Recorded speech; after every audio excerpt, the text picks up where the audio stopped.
हमने अनुभव से सीखा है कि एक स्थिति में परमेश्वर की सामर्थ्य को काम करने देने के लिए विश्वास में परमेश्वर के वचन की घोषणा करने की तुलना में और अधिक प्रभावी तरीका कोई नहीं है।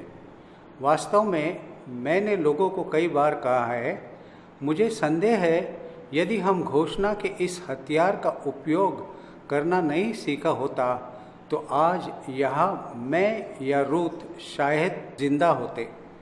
हम दोनों विभिन्न समयों पर एक तथ्य के रूप में गंभीर बीमारी के दौर से गुजरे हैं। मैं किसी बात से ग्रस्त हो गया या मुझ पर कुछ आघात हुआ जो कि सामान्य रूप से घातक है, लेकिन यहाँ मैं आज हूँ और डॉक्टरों का धन्यवाद और परमेश्वर का और सुसमाचार की शक्ति के लिए धन्यवाद कि मैं जीवित हूँ और अच्छी तरह से हूँ और परमेश्वर की सेवा कर रहा हूँ। तो आज सुबह हम यशाया 55 अध्याय पद 10-11 से एक भाग की घोषणा करने जा रहे हैं, जो इस श्रृंखला में बहुत ही उपयुक्त है, जिस पर हम विचार करने वाले हैं।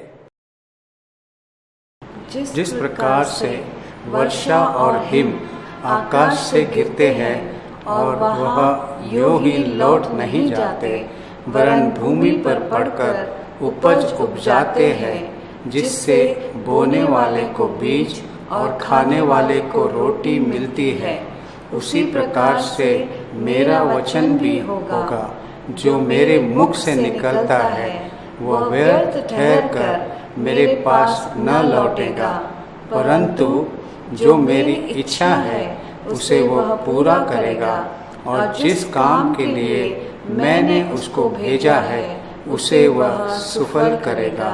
आमीन।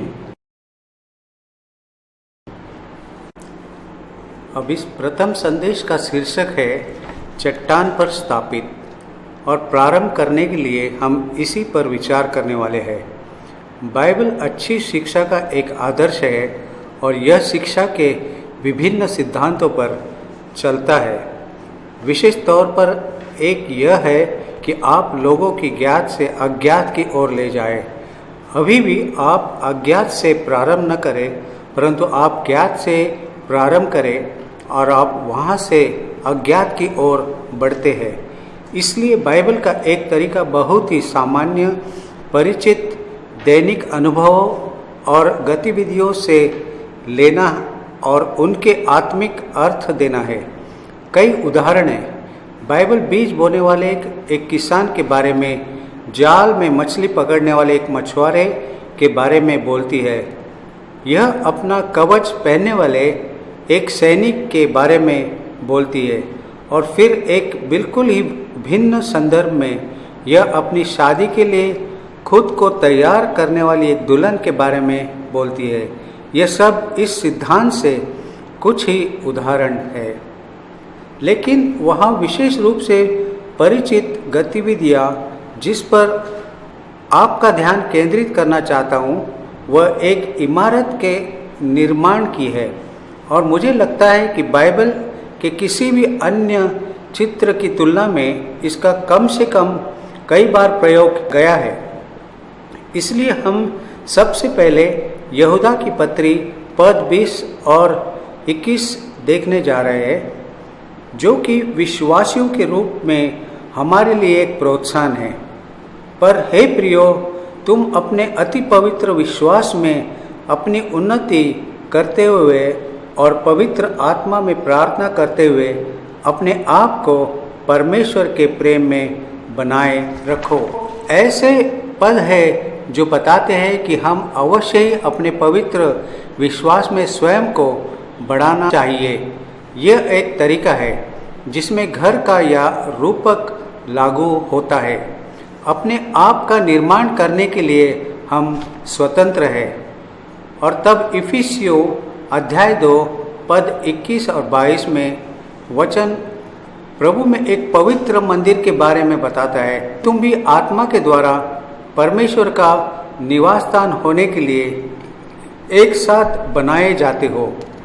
तो यह एक मसीह सामूहिक समुदाय के बारे में बताती है जो परमेश्वर के रहने के लिए पवित्र आत्मा में एक साथ हम बनाए जाने वाले हैं। और तब पहला पत्रस 2 अध्याय 4-5 में यीशु को जीवित पत्थर कहते हुए पत्रस कहता है, उसके पास आकर जिसे मनुष्य ने तो निकम्मा ठहराया, परंतु परमेश्वर ने निकट चुना है और बहुमूल्य जीवता पत्थर है। तुम भी आप जीवते पत्थर की नाई आत्मिक घर बनते जाते हो, जिससे याजकों का पवित्र समाज बनकर ऐसे आत्मिक बलिदान चढ़ाओ जो यीशु मसीह के द्वारा परमेश्वर को ग्राह्य हो। तो यहाँ हमने प्रत्येक की तुलना जीवित पत्थर से होती है, जिन्हें एक साथ एक पवित्र मंदिर के रूप में बनाया जाता है, जिसमें प्रभु रहने वाला है। तब प्रेरितों के 20 अध्याय में से एक अंतिम उदाहरण, इफिसुस के प्राचीनों से पौलुस की विदाई, जिन्हें यह विशेष रूप से प्रेम करता था, क्योंकि इफिसुस में ही शायद उसकी सेवा का सबसे अधिक प्रभाव हुआ था। और प्रेरितों के 20 अध्याय में इस उपदेश में वह विदाई ले रहा है और वह उनसे कह रहा है कि वे फिर कभी इस जीवन में उसे नहीं देखेंगे। यह उन सब के लिए बहुत ही भावनात्मक स्थिति थी। और प्रेरितों 20 में पद 32 की यह बात वास्तव में अंतिम बात थी जो वह उन्हें देख जानना चाहता था। और अब मैं तुम्हें परमेश्वर को और उसके अनुग्रह के वचन को सौंप देता हूँ, जो तुम्हारी उन्नति कर सकता है और सब पवित्रों में साझी करके मीरास दे सकता है। तो यहाँ पौलुस कहता है कि मुख्य माध्यम जो बनाता है वह परमेश्वर के अनुग्रह का वचन बाइबल है। और वह कहता है कि यह हमें बनाने और उन सब में एक मीरास देने में सक्षम है, जो यीशु मसीह में विश्वास के कारण उसके लिए अलग किए गए हैं। अब मैं एक बिल्डर नहीं हूँ, लेकिन मुझे एक बात पता है, किसी भी स्थायी इमारत में, चाहे वह ईंट या पत्थर या कंक्रीट या यहाँ तक कि लकड़ी का बना हुआ हो, उसका महत्वपूर्ण क्षेत्र नींव होता है। और विशेष रूप से बाइबल इस पर बात करता है। और यहाँ हम में से हर एक के लिए बहुत ही महत्व का एक मुद्दा है।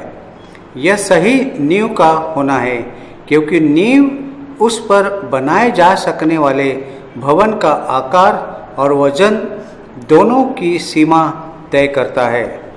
मसीह जीवन में यह सच है। आप अपनी नींव की सीमा से बाहर जाकर अधिक सफल मसीही जीवन का निर्माण नहीं। यह महत्वपूर्ण मुद्दा है। आपकी नींव क्या है? क्या आपने सही नींव रखी है? अब केवल एक ही आधार है जो पर्याप्त और काफ़ी है, और यह सभी के लिए पर्याप्त है। और यह एक व्यक्ति है। व्यक्ति यीशु मसीह है। और पौलुस कुरिन्थ के मसीहों को लिखते हुए पहला कुरिन्थियों अध्याय 3 में 2 रूपकों का उपयोग करता है। उसके ऋषि रूपक का इस्तेमाल किया, लेकिन उसके बाद वह इमारत के रूपक पर चला जाता है। और वह पद 9 में कहता है, क्योंकि हम परमेश्वर के सहकर्मी हैं और हम परमेश्वर के साथ कार्य कर रहे हैं। तुम परमेश्वर की खेती या कृषि संबंधी रूपक है और परमेश्वर की रचना हो, यह निर्माण संबंधी रूपक है। तब वह इस रूपक पर आगे बात करता है, परमेश्वर के उस अनुग्रह के अनुसार जो मुझे दिया गया, मैंने बुद्धिमान राजमिस्त्री की नाई नींव डाली और दूसरा उस पर रद्दा रखा है, परंतु हर एक मनुष्य चौकस रहे कि वह उस पर कैसा रद्दा रखता है, क्योंकि उस नींव को छोड़ जो पड़ी है और वह यीशु मसीह है, कोई दूसरी नींव नहीं डाल सकता। अब पौलुस कहता है कि मसीही जीवन का केवल एक ही आधार है और यह यीशु मसीह स्वयं है। और जो कुछ भी उस नींव पर निर्मित नहीं है, वह परीक्षण की कसौटी पर खड़ा नहीं हो पाएगा। इसलिए यह बहुत महत्वपूर्ण है कि हम में से हर एक आकलन करे कि हमारे जीवन किस पर बनाए गए हैं। क्या हम वास्तव में प्रभु यीशु मसीह पर बनाए जाते हैं? क्या हम यीशु के साथ एक व्यक्तिगत संबंध और उसका व्यक्तिगत ज्ञान रखते हैं जो हमें व्यक्तिगत रूप से उससे संबंधित करने के लिए सक्षम बनाता है? यीशु ने नींव रखने का यह प्रश्न अत्यंत महत्वपूर्ण है और इसलिए मैं इस मुद्दे पर बात करने के लिए कुछ समय लेना चाहता हूँ कि हम कैसे यह नींव डाल सकते हैं, अर्थात हमारे जीवनों में यीशु की नींव। और मैं आप में से प्रत्येक को आमंत्रित करना चाहूँगा स्वयं के जीवन, अपने आध्यात्मिक हालात और अपने आध्यात्मिक अनुभव की जांच करें कि आप नींव के साथ अपने रिश्ते में वास्तव में सही है या नहीं। कुछ मूल शिक्षाओं के लिए मैं मत्ती 16 अध्याय पद 13 पढ़ना चाहूँगा और आगे के पदों में यीशु अपने शिष्यों से बातें कर रहा है और वो कहता है, यीशु कैसरिया फिलिप्पी के देश में आकर अपने चेलों से पूछने लगे कि लोग मनुष्य के पुत्र को क्या कहते हैं। उन्होंने कहा, कितने तो यूहन्ना बपतिस्मा देने वाले कहते हैं और कितने एलिया और कितने इर्मया या भविष्यद्वक्ताओं में से कोई एक कहते हैं। तब वो उसे बहुत ही व्यक्तिगत बनाता है। उसने उनसे कहा, परंतु तुम मुझे क्या कहते हो? शमौन पतरस ने उत्तर दिया कि तू जीवते परमेश्वर का पुत्र मसीह है। यह पतरस के जीवन में और संपूर्ण मसीही इतिहास में एक महत्वपूर्ण क्षण था। तू जीवते परमेश्वर का पुत्र मसीह है। यीशु ने उसको उत्तर दिया कि हे शमौन, योना के पुत्र, तू धन्य है, क्योंकि मांस और लहू ने नहीं परंतु मेरे पिता ने जो स्वर्ग में है ये बात तुझ पर प्रकट की है। और मैं भी तुझसे कहता हूँ कि तू पतरस है और मैं इस पत्थर पर अपनी कलीसिया बनाऊंगा और अधोलोक के फाटक उस पर प्रबल न होंगे। यीशु पतरस के साथ इस मुलाकात का उपयोग यह स्थापित करने के लिए करता है जिसमें हम स्वयं मसीह में ही नींव डाल सकते हैं। सबसे पहले मुझे कुछ शब्द पर टिप्पणी करने की ज़रूरत है जिनका उपयोग किया गया है। पद 18 में यीशु कहता है, तू पतरस है और यूनानी में पेट्रोस है और इस पत्थर पर यूनानी पेट्रा है मैं अपनी कलीसिया बनाऊंगा। अक्सर यह सुझाव दिया गया है कि पतरस कलीसिया की नींव है। मुझे आपसे कहना है कि यदि ऐसा होगा तो यह एक लड़खड़ाने वाले भवन होगा, क्योंकि थोड़ी देर बाद यीशु ने उसे डांटा और कहा, शैतान मुझसे दूर हो।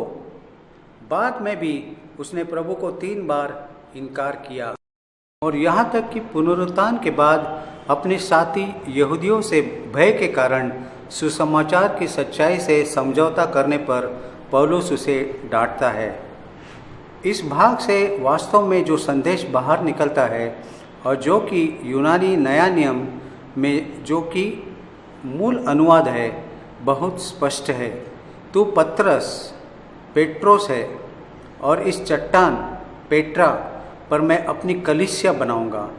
अब यूनानी में पेट्रोस का अर्थ होता है पत्थर या सबसे अधिक हुआ तो कंकड़, उससे बड़ा कुछ भी नहीं।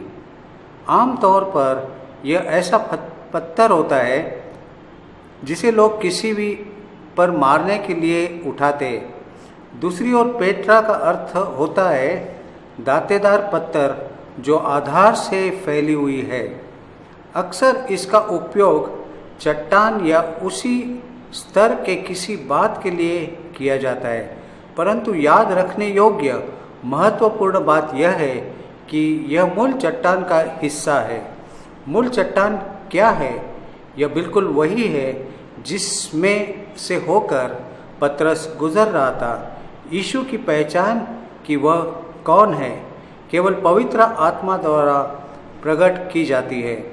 कोई यीशु को नहीं जान सकता कि वो वास्तव में कौन है जब तक कि पवित्र आत्मा द्वारा पिता परमेश्वर आप पर यह प्रकट न करे। तो यही पेट्रा है, यह चट्टान है जिस पर अवश्य ही मसीही विश्वास आधारित होना चाहिए।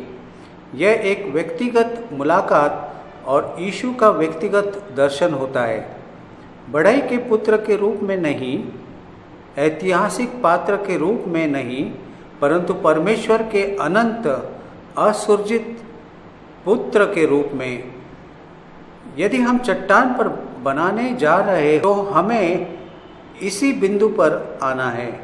वह अवश्य ही हमारे भी अनुभव में होना चाहिए जिसमें से होकर पतरस गुजरा।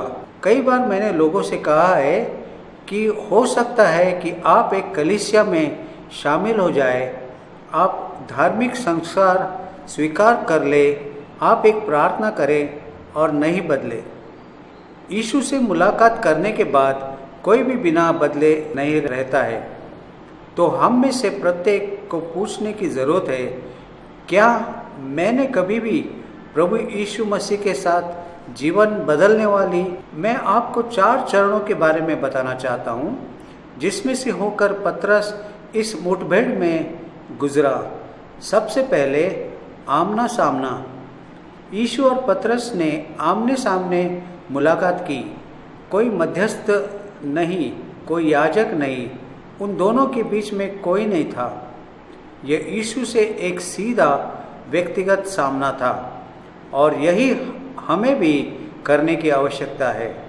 एक अन्य स्थान पर यीशु ने कहा, द्वार मैं ही हूँ, यदि कोई भी व्यक्ति प्रवेश करता है तो वो बचाया जाएगा। परमेश्वर के राज्य के लिए केवल एक ही रास्ता है और वह द्वार में से है। और दरवाज़ा कोई कलीसिया नहीं है, यह एक सिद्धांत नहीं है, यह यीशु है। द्वार मैं हूँ। दूसरी बात, आमना सामना के बाद प्रकाशन आता है। परमेश्वर पिता की ओर से पवित्र आत्मा द्वारा दिया गया एक प्रकाशन। यीशु ने कहा, मांस और लहू ने यह बात तुझ पर प्रकट नहीं की है। आप अपनी स्वाभाविक इंद्रियों के द्वारा इस पर नहीं पहुंच सकते हैं। इसके लिए प्रकाशन ही चाहिए। पुनः यह अनिवार्य है।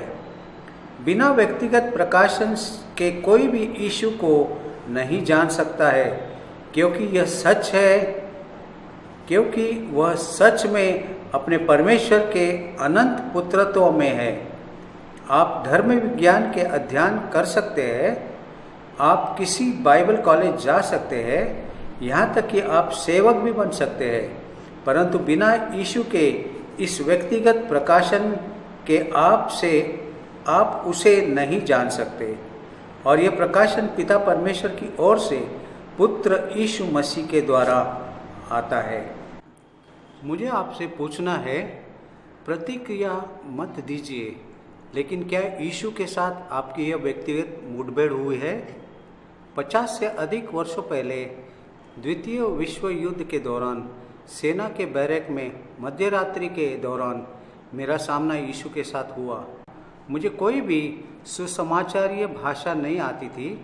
मैं कह नहीं सकता था कि मैं बचाया गया हूँ या नया जन्म पाया हूँ, लेकिन मैं आपको बताना चाहता हूँ, मैं बदल गया था, मौलिक और स्थायी रूप से बदल गया था। मुझे आपसे कहना है कि मैं अब भी सिद्ध नहीं हूँ, लेकिन मैं बेहतर के लिए बदल गया था। तो फिर इस बात की जानकारी होनी चाहिए कि पवित्र आत्मा हमें क्या दिखाता है। हमें कहना है, हाँ मुझे विश्वास है, मैं प्राप्त करता हूँ। हमें किसी तरह की प्रतिक्रिया दिखाना है। यह स्वतः नहीं, हमारे भीतर जो कुछ हो रहा है उसके लिए इसकी आवश्यकता है। और चौथा, यीशु ने हमारी आस्था सार्वजनिक अंगीकार किया जाना चाहिए। यीशु पतरस को इसी बिंदु पर लेकर आया था। तू जीवते परमेश्वर का पुत्र मसीह है। उसने इसे सार्वजनिक कर दिया। लोग गुप्त विश्वासियों के बारे में बोलते हैं और मैं स्वीकार करता हूँ कि गुप्त विश्वासी होते हैं विशेषकर उन देशों में है जहाँ अपने आप को विश्वासी मानना मौत के मुंह में डालना होता है। लेकिन मुझे नहीं लगता कि कोई भी स्थायी रूप से एक गुप्त विश्वासी बने रह सकते हैं। मुझे आपके सामने पढ़ने दे मत्ती अध्याय 10 32-33 में यीशु ने क्या कहा। जो कोई मनुष्य के सामने मुझे मान लेगा उसे मैं भी स्वर्गीय पिता के सामने मान लूँगा, पर जो कोई मनुष्य के सामने मेरा इनकार करेगा उसे मैं भी अपने स्वर्गीय पिता के सामने इनकार करूँगा। तो यीशु अपनी विशिष्ट रीति में आपके सामने 3 विकल्प नहीं रखता है, कोई 2 चुनो, या तो आप अंगीकार करें या फिर इनकार। अगर आप एक उपयुक्त स्थिति में कबूल करने में असफल होते हैं तो आप इनकार कर रहे हैं। इसलिए कुछ बिंदु पर हम में से प्रत्येक एक जगह है जहां हम खुले तौर पर हमारी आस्था में प्रभु यीशु मसीह स्वीकार करते हैं और करने के लिए आ गए हैं, और ये कईयों के लिए एक महत्वपूर्ण क्षण है। सेना में रहते हुए विश्वास में आने के बाद मैंने पाया कि सबसे अच्छा काम है जब आप पहली बार किसी से मिलते हैं तभी लोगों को बता दें कि आप कहाँ खड़े हैं, तो फिर आपको कभी बाद में कहना नहीं पड़ेगा, अरे हाँ मैंने आपको पहले नहीं बताया, परंतु तो मैंने कुछ ऐसा किया जिसे धार्मिक तो नहीं कहा जा सकता, लेकिन जब भी मैं बैरक में होता तो अपने कमरे में हर रात बिस्तर के पास नीचे घुटनों पर आता और प्रार्थना करता। इस प्रकार के व्यक्ति के साथ है और ये बहुत आसान था।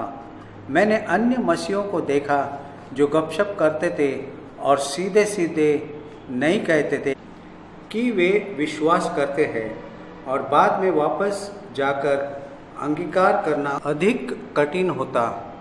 तो मैं आपको यह सलाह देना चाहता हूँ, आपको गली के मोड़ पर खड़े होकर प्रचार नहीं करना है, आपको एक प्रचारक भी नहीं बनना है। आप एक गृहिणी हो सकती हो, आप एक छात्रा हो सकती हो, परंतु आप जहाँ कहीं भी है लोगों को जानने दे कि आप यीशु में विश्वास करते हैं, वो परमेश्वर का पुत्र है। तो मुझे इस मुलाकात के उन 4 चरणों के दोहराने दे जो कि बहुत ही आधारभूत है, क्योंकि इसी प्रकार हम व्यक्तिगत रूप में अपने जीवनों में यीशु की नींव रखते हैं।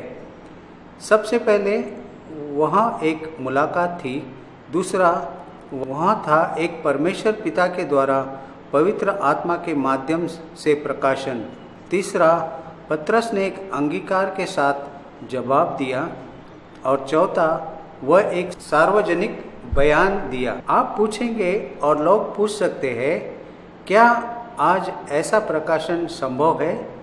क्या मेरे और आपके लिए वास्तविक और व्यक्तिगत रूप में यीशु को जानना उतना ही संभव है जितना पतरस और शिष्यों के लिए संभव था?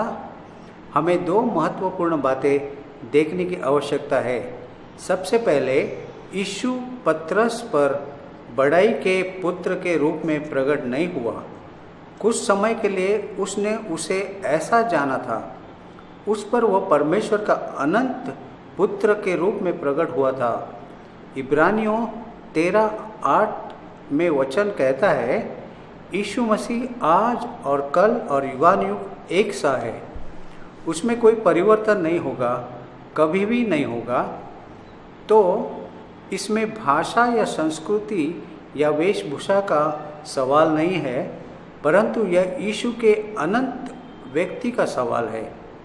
पतरस ने अपने जीवन में शायद पहली बार इस बात का सामना किया था। उसे वास्तव में दर्शन मिला था कि यीशु कौन है।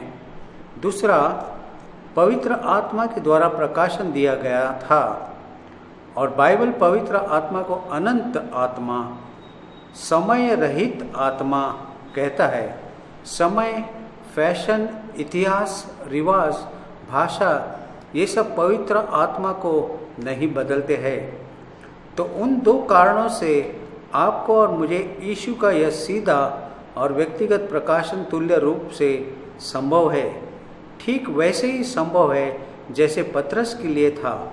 सबसे पहले क्योंकि यह अनंत परमेश्वर का पुत्र है, और दूसरी बात क्योंकि यह शाश्वत आत्मा है जो उसे प्रकट करता है। अगले महत्वपूर्ण व्यवहारिक मुद्दे पर आते हैं। यदि आपने नींव रखी है तो कैसे आप उस पर बनाने जा रहे हैं। आपको याद है कि शुरुआत में प्रयुक्त सभी रूपक निर्माण के बारे में बात कर रहे हैं, तो यह बहुत ही महत्वपूर्ण और व्यवहारिक मुद्दा है। आप नींव पर कैसे निर्माण करते हैं, और मैं यीशु के एक दृष्टांत को देखना चाहता हूँ जो उसने मत्ती 7 में कहा, एक बुद्धिमान व्यक्ति और मूर्ख मनुष्य के बारे में। दृष्टांत जिनमें से प्रत्येक ने घर बनाया, परंतु उन्होंने इसे अलग अलग तरीकों से बनाया। मत्ती 7:24 से। इसलिए जो कोई मेरी ये बातें सुनकर उन्हें मानता है, वह उस बुद्धिमान मनुष्य की नाई ठहरेगा जिसने अपना घर चट्टान पर बनाया, और मेघ बरसा और बाढ़ें आई और आंधियाँ चली और उस घर पर टकरे लगी, परंतु वह नहीं गिरा क्योंकि उसकी नींव चट्टान पर डाली गई थी। परंतु जो कोई मेरी ये बातें सुनता है और उन पर नहीं चलता, वह उस निर्बुद्धि मनुष्य की नाई ठहरेगा जिसने अपना घर बालू पर बनाया, और मेघ बरसा और बाढ़ें आई और आंधियाँ चली और उस घर पर टकरे लगी और वह गिरकर सत्यानाश हो गया। सबसे पहले यह देखना महत्वपूर्ण है कि प्रत्येक घर की समान तरीके से जांच हुई, कोई भी जांच से नहीं बचा।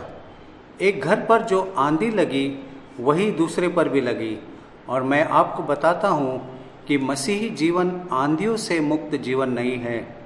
आप आंधियों में से गुजरेंगे। परमेश्वर ने कभी नहीं कहा कि आप नहीं गुजरेंगे। वास्तव में पौलुस और बरनबास ने एक आरंभिक कलीसिया से कहा, परमेश्वर के राज्य में प्रवेश करने से पहले हमें भारी क्लेश में से होकर गुजरना पड़ेगा। यदि आप ऐसे मार्ग पर हैं जिसमें क्लेश नहीं है, तो ये सवालों के घेरों में है कि क्या परमेश्वर के राज्य की ओर ले जाता है, क्योंकि पौलुस ने यही तो कहा, हमें क्लेश में से होकर परमेश्वर के राज्य में प्रवेश करना होगा। अभी इस पर विस्तार से चर्चा करने के लिए समय नहीं है कि हम क्यों क्लेश में से होकर गुजरेंगे, परंतु मेरा विश्वास कीजिए, इसमें परमेश्वर का एक उद्देश्य है, और यदि आप अभी इसमें से होकर गुजर रहे हैं तो हार मत मानिए। परमेश्वर आपके लिए चलेगा और अंत में आप पाएंगे कि उसने आप में कार्य किया और आपको ऐसी बातें सिखाई है जो आप अन्यथा नहीं सीख सकते थे। आपको मालूम है कि मुझे कैसे है मालूम है? व्यक्तिगत अनुभव से। मैं शायद ही कभी सिद्धांतों पर प्रचार करता हूँ। तो बुद्धिमान व्यक्ति ने कैसे बनाया? 2 तरीकों से। यीशु के वचनों, बाइबल के वचनों को सुनने और करने से।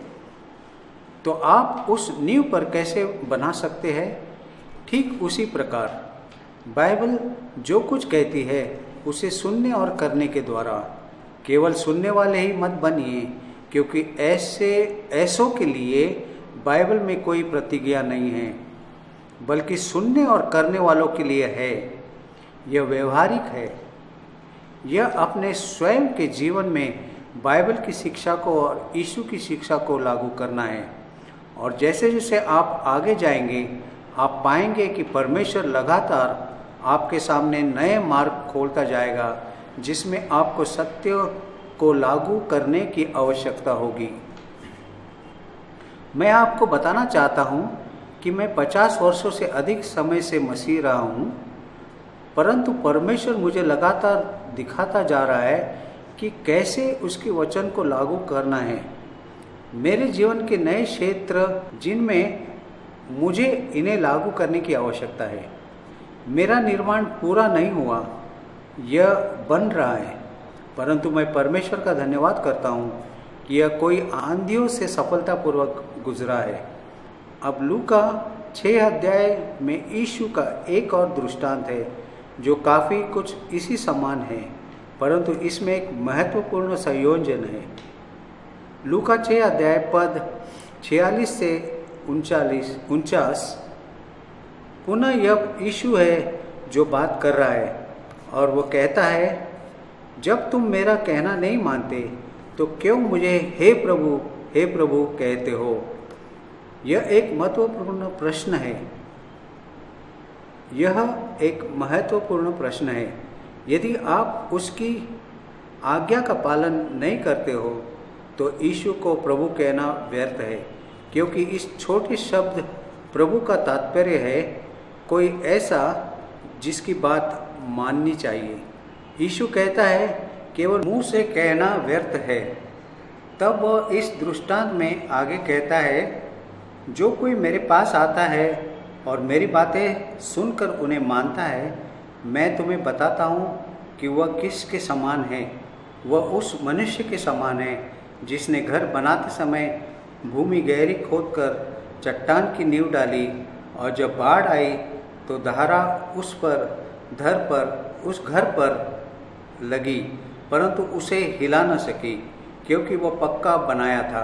परंतु जो सुनकर नहीं मानता वह उस मनुष्य के समान है जिसने मिट्टी पर बिना नींव के घर बनाया। जब उस पर धारा लगी तो वह तुरंत गिर पड़ा और सत्यानाश हो गया। अब लूका में एक महत्वपूर्ण विवरण जोड़ा गया है जो कि मत्ती में नहीं है। मालूम नहीं कि आपने कितनों ने इस पर ध्यान दिया है। वचन कहता है कि जिसे चट्टान पर पहुंचना था उसे गहरा खोदना पड़ा। नींव बनाने से पहले उसे बहुत कुछ हटाना था, और शायद सबके साथ नहीं पर बहुतों के साथ यह सच है। अधिकांश के साथ जो एक नामधारी मसीही संस्कृति में पले बड़े हैं, नींव तक पहुंचने से पहले हमें कई बातों से छुटकारा पाने की आवश्यकता है। दूसरों को भी जो पूरी तरह गैर मसीही संस्कृति में पले बड़े हैं, उन्हें कई बातों को दूर करने की आवश्यकता भी होगी, परंतु वे अलग होंगी। और मैं आपको 5 बातें बताना चाहता हूँ जिन्हें हम खोदकर दूर करने की आवश्यकता है। पहला, परंपराएं हैं। अब सभी परंपराएं बुरी नहीं होती है, कुछ परंपराएं अच्छी होती है। हम सभी परंपराओं को ढेर करना नहीं चाहते, परंतु यीशु ने अपने समय के लोगों से कहा, तुम में अपनी परंपराओं के कारण परमेश्वर के वचन को व्यर्थ कर दिया है। आप ऐसी परंपराओं पर विश्वास कर रहे हैं और उनको मान रहे हैं जो परमेश्वर के वचन के अनुरूप नहीं है। और मैं अपने अवलोकन के अनुसार कहता हूँ, यीशु यह बात आज के यहूदियों से कहता, अपनी परंपराओं के कारण तुमने परमेश्वर के वचन को व्यर्थ कर दिया है। परंतु केवल यहूदियों को ही नहीं देखे, मसीही पृष्ठभूमि में कई लोगों के साथ भी यह सत्य है। हम में ऐसी परंपराओं, शैलियों, काम, वचनों के विरासत में पाया है जो अनिवार्यता वचनानुसार नहीं है। इसलिए हमें जांच करने में वो बहुत ही सावधान होना चाहिए। मुझे लगता है कि मैं कोई विशेष सलाह देने से बचूं, परंतु मैं कई सलाह दे सकता हूँ। तब दूसरी बात जो हमें दूर करती है वह पूर्व धारणा है। अब यहाँ कोई ऐसा नहीं होगा जिसके जीवन में कभी न कोई पूर्वग्रह न रहे हो। शायद आपने उनसे छुटकारा पा लिया हो, मुझे नहीं मालूम, परंतु सब प्रकार के पूर्वग्रह होते हैं, जातीय पूर्वग्रह होते हैं। दुर्भाग्यवश आज संसार जातीय पूर्वग्रहों से भरा हुआ है और हम जानते हैं कि उदाहरण के लिए अफ्रीका जैसे देश जहां अद्भुत परिवर्तन हुए हैं, वहाँ जातीय पुनर्ग्रह कलीसिया के भाग होने से दूर हुए हैं। एक अद्भुत विचार, परंतु यह केवल एकमात्र क्षेत्र नहीं है जहाँ जातीय पूर्वग्रह होता है। संयुक्त राज्य अमेरिका पूरी तरह से जातीय पूर्वग्रहों से भरा रहा है और कई भाग अब भी है। और मैं एक ब्रिटिश पृष्ठभूमि से हूँ और मुझे कहना है, ब्रिटिश लोगों ने के अपने पूर्वग्रह भी है। मैं उनमें से कईयों के साथ बड़ा हुआ। उनमें से छुटकारा पाने के लिए मुझे गहरी खुदाई करनी थी। मेरी अपनी पारिवारिक पृष्ठभूमि भारत से है। मेरे सभी पूर्वजों ने भारत में ब्रिटिश सेनाओं के साथ सेवा की है और मुझे याद है मैंने 12 वर्ष के रूप में एक दोपहर के भोजन में मासूमियता से कहा था, मैं क्यों दोपहर के भोजन के लिए एक भारतीय को आमंत्रित नहीं कर सकता। और इसकी प्रतिक्रिया मेरे परिवार में एक भयानक घटना थी। मैंने सोचा था कि इसका कारण क्या है। ठीक है, पर बाद में मुझे एहसास हुआ कि यह एक पूर्वग्रह है। मेरा विश्वास करो, मैं कई विभिन्न नस्लियों पृष्ठभूमि के अलग लोगों को देख रहा हूँ, लेकिन आप में से बहुत कम सभी नस्लीय पूर्वग्रहों से मुक्त है। तो फिर सांप्रदायिक पूर्वग्रह होते हैं। हम में से अधिकांश कुछ निश्चित वर्ग के लिए कुछ हद तक नकारात्मक तरीकों से प्रतिक्रिया देते हैं। मेरी पहली पत्नी जो परमेश्वर के साथ है वह डैनिश थी। वह डैनिश लूथरन कलीसिया में पढ़ी लिखी और बड़ी, और तब उसमें कुछ ऐसा किया जो उनकी आंखों में भयानक था। उसे एक विश्वासी के रूप में बपतिस्मा दिया गया था, जिसे डैनिश में जिंडेर कर दूसरी बार बपतिस्मा लेने वाला। उसके मामले में क्योंकि वह डेनिश राज्य स्तरीय स्कूल प्रणाली में एक शिक्षिका थी, वह संसद के सामने प्रस्तुत हुई कि उसे एक शिक्षिका के रूप में रहना है या नहीं। और मुझे कहना है कि मेरी पत्नी सच में अंतिम दिनों तक लूथरन कलीसिया के साथ लड़ाई लड़ती रही। मैं इसे सही साबित नहीं करता कि मुझे लगता है कि यह उसमें एक कमज़ोरी थी, लेकिन मैंने स्वयं जाना है, जब मैं सांप्रदायिक विषय से संबंधित लोगों के बारे में सुनता हूँ, बिना कभी उनसे मिले मैं उनके खिलाफ एक रवैया विकसित कर लेता हूँ।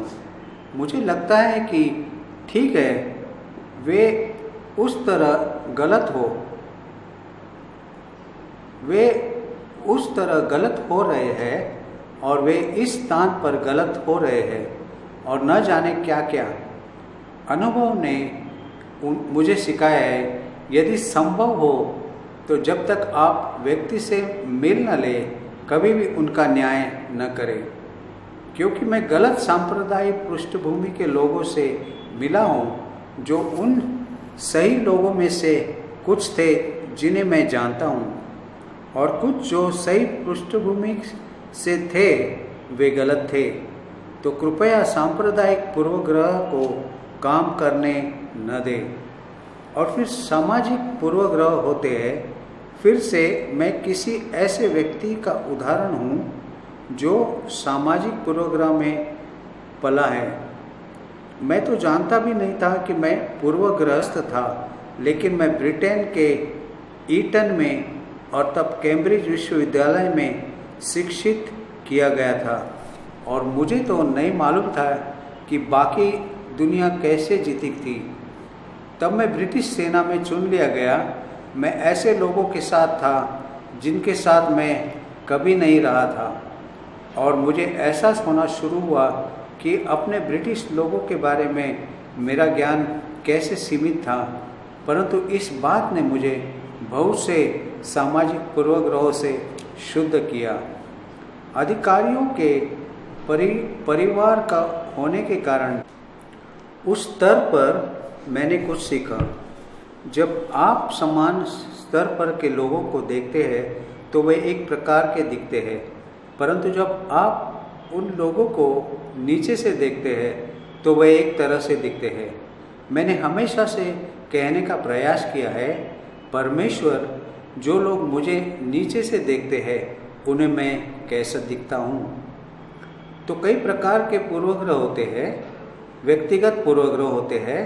कुछ लोग जोर से बोलने वालों को पसंद नहीं करते हैं, कुछ लोग लाल बाल वालों को पसंद नहीं करते हैं। हम सबके कई मूर्खतापूर्ण व्यक्तिगत पूर्वाग्रह होते हैं। जो लोग सेब चबाते हैं उनके प्रति मेरा एक पूर्वाग्रह है।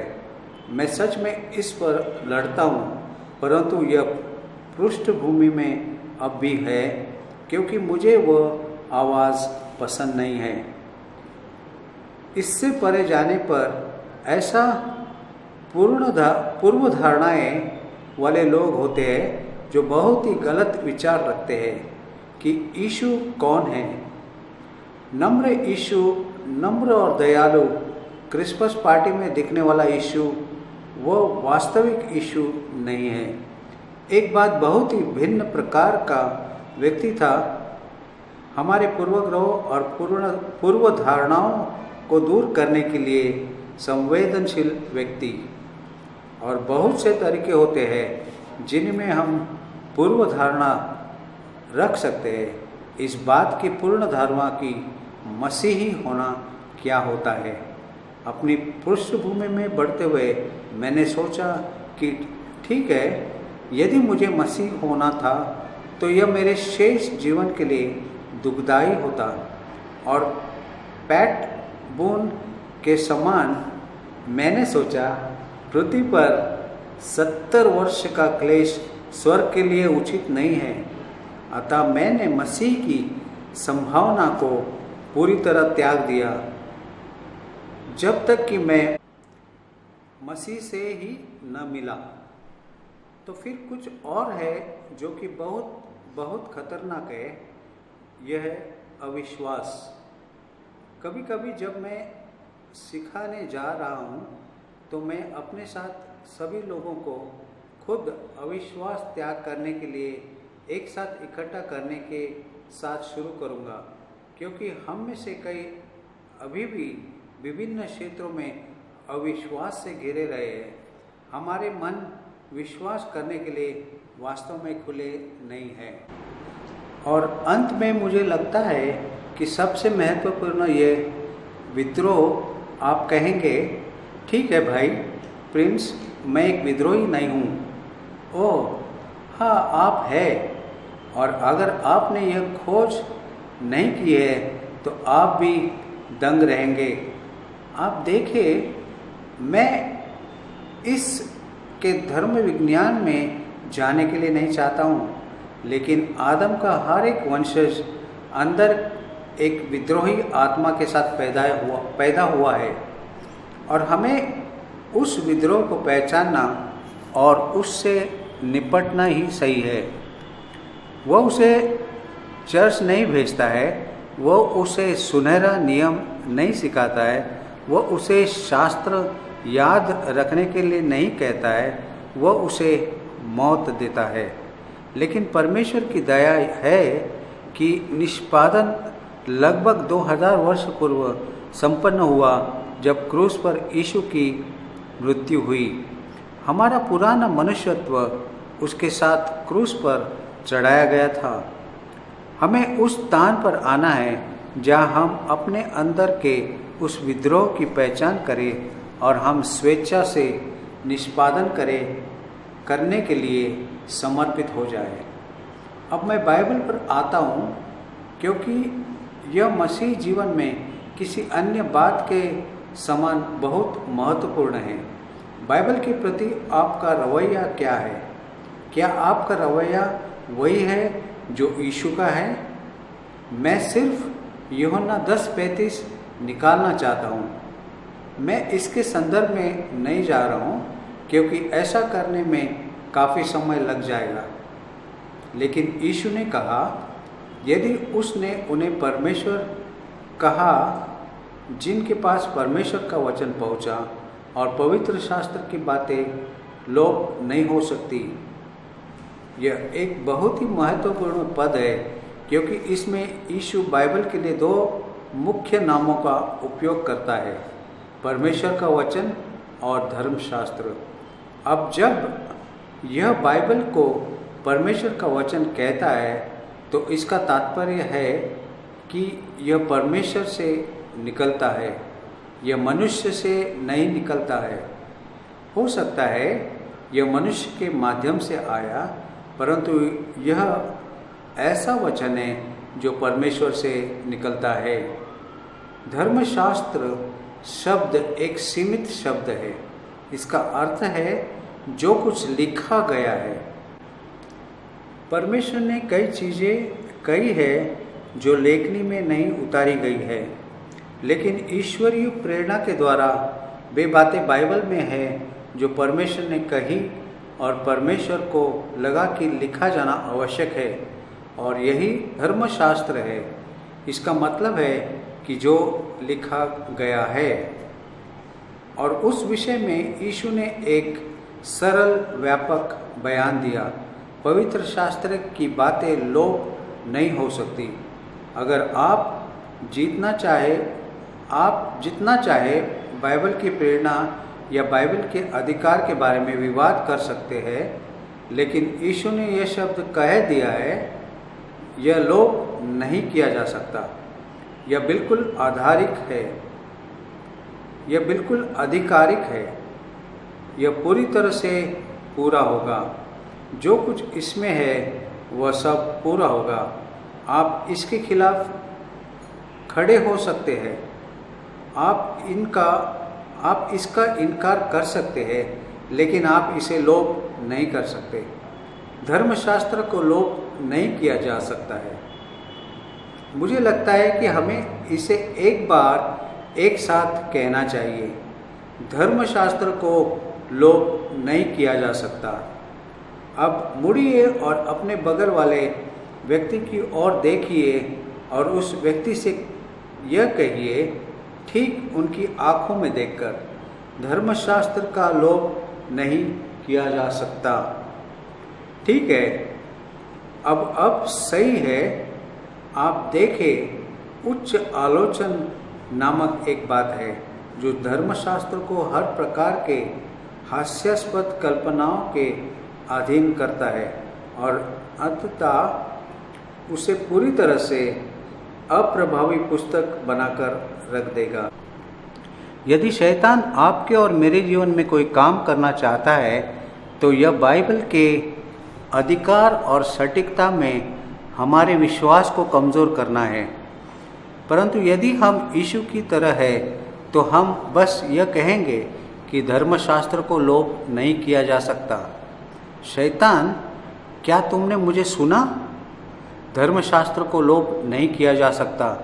ठीक है, अब अगली बात जो कहना चाहता हूँ वो परमेश्वर का वचन बाइबल मात्र नहीं है, परंतु यीशु स्वयं परमेश्वर का वचन है। यह यूहन्ना के सुसमाचार में 2 स्थानों पर आता है। यूहन्ना 1 अध्याय पद 1 में परिचित पद, आदि में वचन था, वचन परमेश्वर के साथ था और वचन परमेश्वर था।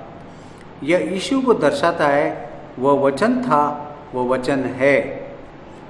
और तब यूहन्ना 1:14 में वचन कहता है, और वचन देहधारी हुआ और अनुग्रह और सच्चाई से परिपूर्ण होकर हमारे बीच में डेरा किया, और हमने उसकी ऐसी महिमा देखी जैसे पिता के इकलौते की महिमा। जब यीशु का जन्म हुआ तो तब वास्तव में वह मौसम नहीं था जिसमें आज हम क्रिसमस मनाते हैं। मौसम जब वचन देहधारी हुआ, लेकिन वह हमेशा वचन था। अनंत रूप से वह परमेश्वर के साथ वचन था। और जब वो वापस आता है तब आप जानते हैं वो कैसे वापस आ रहा है। क्या आप जानते हैं कि उसका नाम क्या होगा? मैं आपको बता दूं, प्रकाशित वाक्य 19 अध्याय पद 11, 12 और 13। फिर मैंने स्वर्ग को खुला हुआ देखा और देखता हूँ कि एक श्वेत घोड़ा है और उस पर एक सवार है जो विश्वास योग्य और सत्य कहलाता है, और वो धर्म के साथ न्याय और लड़ाई करता है। उसकी आंखें आग की ज्वाला है और उसके सिर पर बहुत से राजमुकुट है, और उसका एक नाम लिखा है जिस उसको छोड़कर और कोई जानता, और वह लहू से छिड़का हुआ वस्त्र पहने हैं, और उसका नाम परमेश्वर का वचन है। तो वह हमेशा से वचन था, अब भी वचन है और वचन रहेगा। और यह कुछ बहुत ही महत्वपूर्ण बात प्रकट करता हूँ।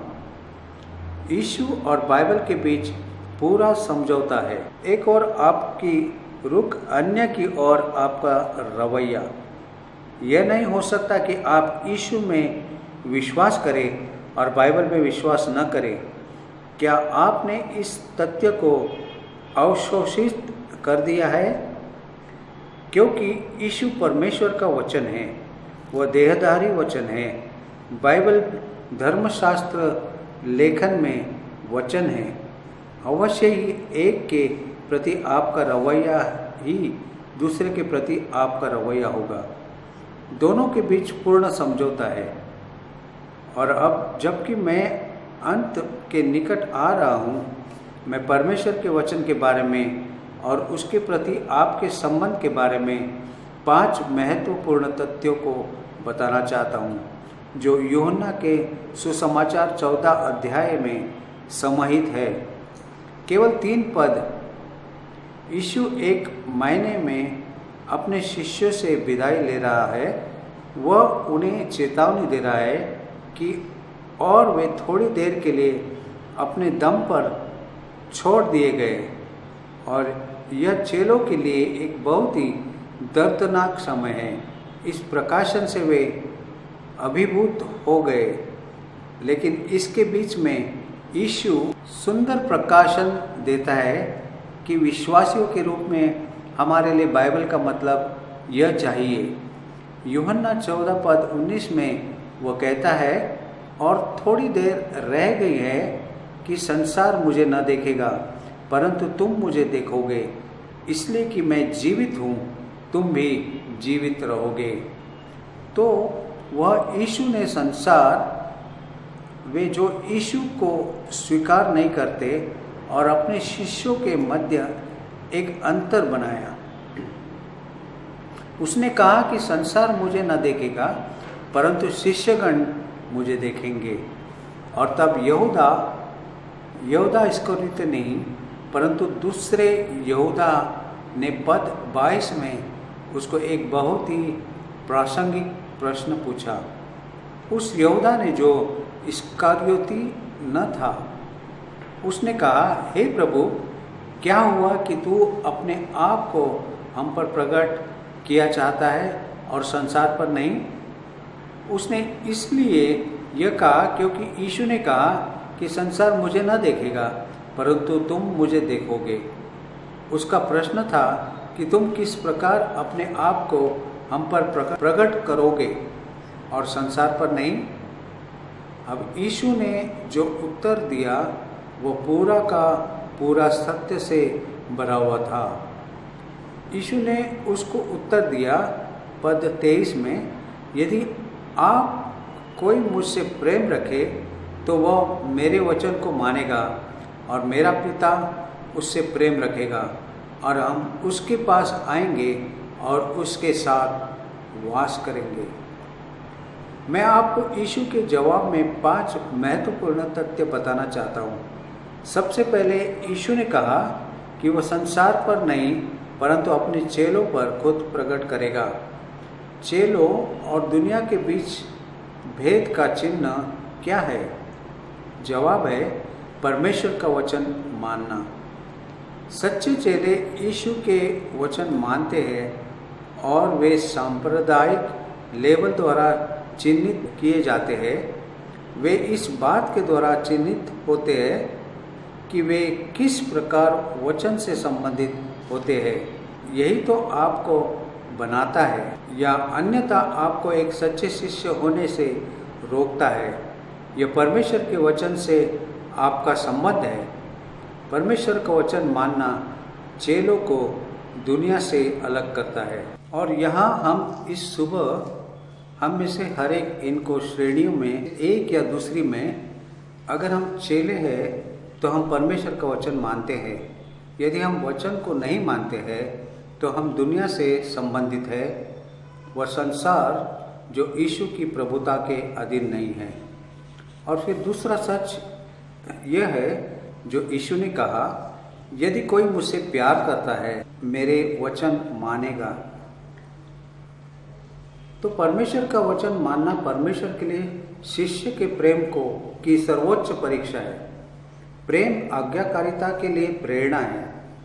यह समझना बहुत ही महत्वपूर्ण है कि विश्वासियों के रूप में हम डर से प्रेरित नहीं होते, हम प्यार से प्रेरित होते हैं।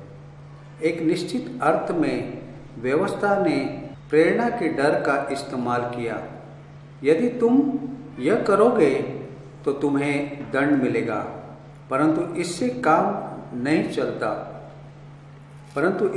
नहीं चलता है। मैंने काफ़ी सारे बच्चों का पालन पोषण में सहायता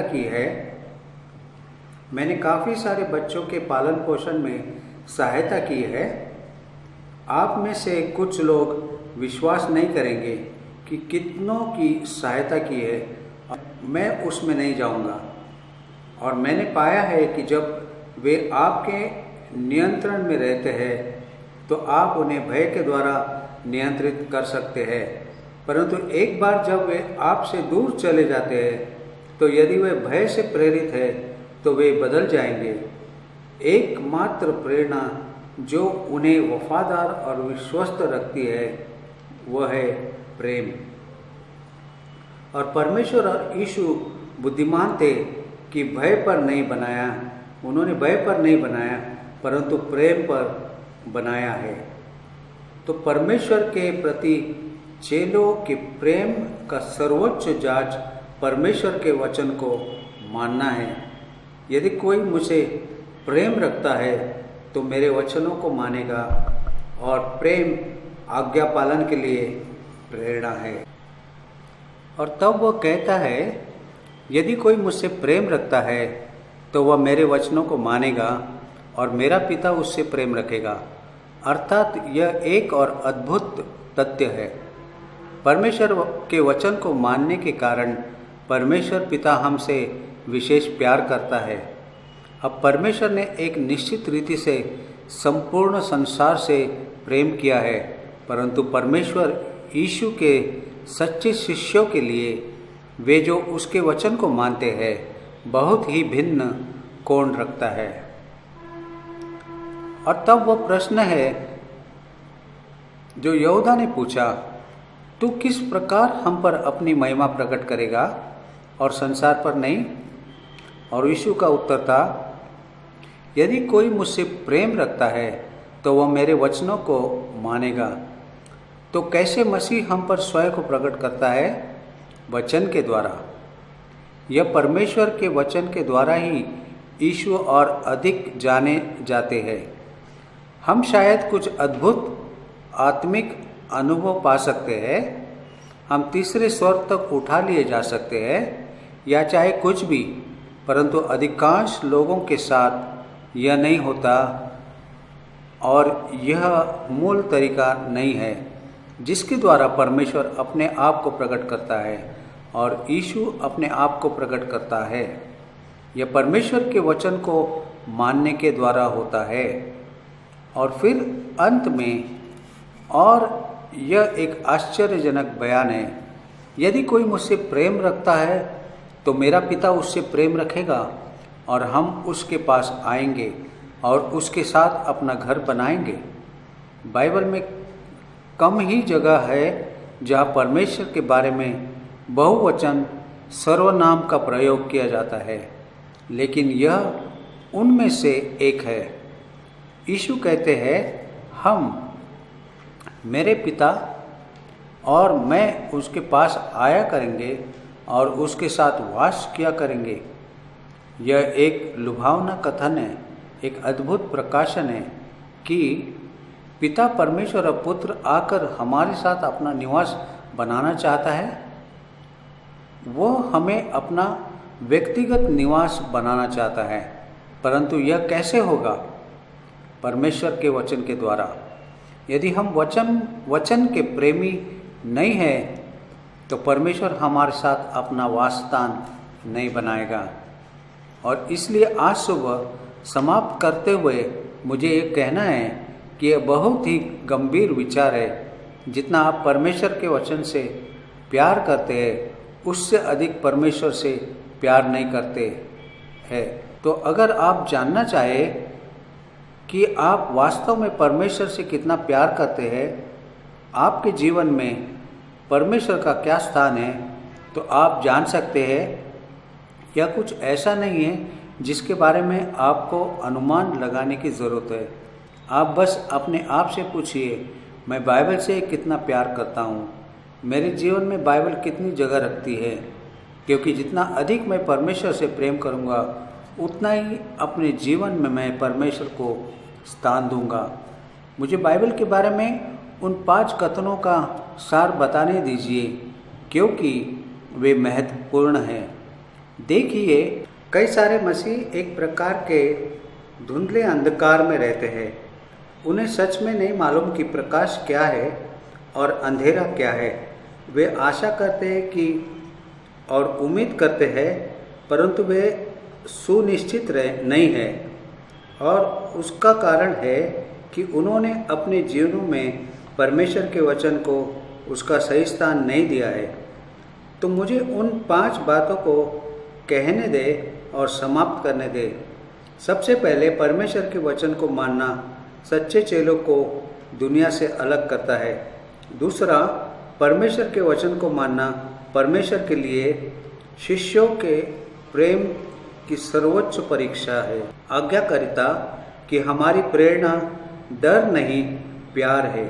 तीसरा, परमेश्वर के वचन को मानना शिष्य के लिए परमेश्वर के प्रेम का सर्वोच्च कारण है। परमेश्वर शिष्यों से एक विशेष तरीके से प्यार करता है। वह सारी दुनिया से प्यार करता है, लेकिन वह शिष्य के लिए एक विशेष प्यार रखता है। जिनसे वह चेलों के रूप में प्यार करता है, वे हैं जो परमेश्वर के वचन को मानते हैं। यदि आप विशेष रूप से परमेश्वर का प्रिय बनना चाहते हो, तो आपको उसका वचन मानना होगा। चौथा, परमेश्वर के वचन के द्वारा जानने और मानने से मसीह हम पर स्वयं को प्रकट करता है, न कि संसार पर। सवाल यह था कि मैं आप किस प्रकार से हम पर अपने आप को प्रकट करेंगे और संसार पर नहीं। यीशु ने कहा, अगर तुम मुझे प्यार करोगे तो मेरे वचनों को मानोगे। इसी प्रकार से मैं अपने आप को प्रकट करूंगा और अंत में परमेश्वर के वचन के द्वारा पिता और पुत्र हम में वास करने आएंगे। क्या यह एक अद्भुत विचार नहीं है? यह मेरी सांस रोक देती है। परमेश्वर पिता और परमेश्वर पुत्र हमारे साथ अपना निवास स्थान बनाना चाहते हैं, लेकिन वे तभी यह करेंगे जब हम उसके वचनों को मानेंगे। मुझे हम सब के लिए प्रार्थना करने के साथ बंद करने दे। स्वर्गीय पिता, हम आपको अपने वचन बाइबल के लिए धन्यवाद देते हैं। निश्चित, आधिकारिक, अचूक वचन जो कि हमारे पैरों के लिए एक चिराग और हमारे पथ के लिए एक प्रकाश है। और मैं प्रार्थना करता हूँ प्रभु, सब लोग जो यहाँ इकट्ठा हुए हैं और सब लोग जो अंततः किसी भी तरह से इस संदेश से प्रभावित हुए हैं कि आप हमें अपने वचन का प्रेमी बनाएं, कि आप अपनी कृपा से हमें अपने वचन बाइबल को अपने जीवन में उसका सही स्थान देने योग्य बनाएं कि हम सही मायने में प्रभु यीशु के चेले बने। उसके नाम में मैं प्रार्थना करता हूँ, आमीन।